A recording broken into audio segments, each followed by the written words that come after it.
अगले 2 माह में जम्मू कश्मीर में मुकम्मल तौर पर हो जाएगी सूरत हाल normal. Jammu Kashmir lieutenant governor Manoj Sinha का बयान। शरपसंद अनासिर को करना पड़ेगा नताइज का सामना। दहशतगर्दी को जड़ से किया जाएगा खत्म।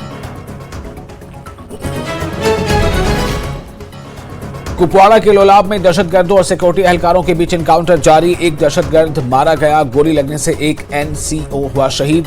सिक्योरिटी एहलकारों ने किया है पूरे इलाके का मुहासरा। पंजाब के पठानकोट में 7 मुश्तबा अफराद आए नजर। पंगुटली गांव में नजर आए हैं ये अफराद। गांव की एक खातून से मांगा था पानी। पुलिस ने मुश्तबा शख्स का किया है खाका जारी।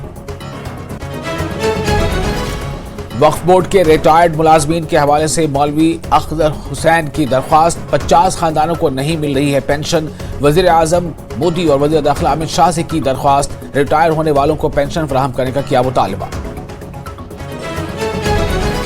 नई फिल्म पॉलिसी से जम्मू कश्मीर के फनकारों में जागी उम्मीद। कहा जम्मू कश्मीर में पैदा होंगे नए रोजगार के मौके। जम्मू कश्मीर के फनकारों को फिल्मों में मरकजी किरदार करने की चाहत जागी।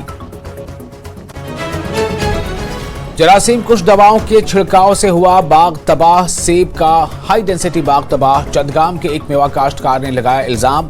8 कनाल हाई डेंसिटी मेवा बाग में माइट बीमारी के लिए की थी दवाई इस्तेमाल। Headlines present